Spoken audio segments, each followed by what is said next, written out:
வணக்கம் மக்களே, நான் அன்பு சரவணன். இது அன்பு சரவணனுடைய அரசியல் பார்வை நிகழ்ச்சி. ரொம்ப ஒரு இன்ட்ரெஸ்டிங்கான சிச்சுவேஷன்ல இருக்கு திமுக. இப்ப திமுகவின் முன்னாள் முதலமைச்சரும் திமுகவின் தலைமை பொறுப்பில் இருக்க திரு மு.க. ஸ்டாலின் அவர்கள் குளத்தூர் தொகுதியில் தோத்துட்டாரு.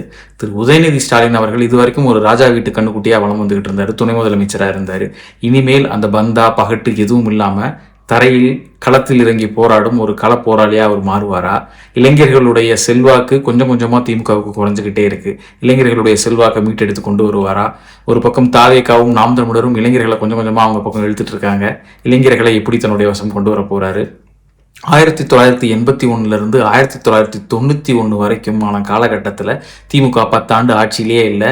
எம்ஜிஆர் அப்படின்ற ஒருத்தர் அந்த காலகட்டத்தில் ஒரு முடிசூடா மன்னனாகவே இருந்தார். அதையெல்லாம் தாண்டி கட்சியையும் கட்சி கழக உடன்பிறப்புகளையும் காப்பாற்றி வச்சிருந்தவர் கருணாநிதி. அவர் பார்த்தீங்கன்னா அந்த 10 ஆண்டு காலம் அவருக்கு பதவி கிடையாது, புரோட்டோகால் கிடையாது, போலீஸ் பாதுகாப்பு கிடையாது, எதுவுமே கிடையாது. கட்சி கொடியும் அவருடைய குரல் மட்டுமே இருந்தது. கொள்கையை மட்டுமே பேசி பேசி பேசி தன்னுடைய கட்சியை காப்பாற்றி கொண்டு வந்தார். அந்த மாதிரியான ஒரு சுச்சுவேஷனில் தான் திரு உதயநிதி அவர்கள் இருக்கார். அவருடைய தந்தையார் தோற்று போனதுனால இனிமேல் சட்டசபையில் திரு உதயநிதி அவர்களுடைய பேச்சு மட்டும் தான் கேட்க போகுது. யாருமே தனக்கு ஆதரவு இல்லை அப்படின்ற ஒரு இடத்துலேருந்து தொடங்க வேண்டிய ஒரு இடத்துல திரு உதயநிதி அவர்கள் இருக்கார். உண்மையாகவே அவர் இந்த அக்னி பரீட்சையிலிருந்து தன்னை ஒரு மறு உருவாக்கம் செஞ்சு கட்சியை காப்பாற்றுவாரா? தன்னையும் வில் ஹி ரீடிஃபைன் ஹிம்செல்ஃப்? காலம்தான் அதுக்கு பதில் சொல்லணும். நீங்கள் என்ன நினைக்கிறீங்க அப்படின்னு கமெண்ட் பண்ணுங்கள்.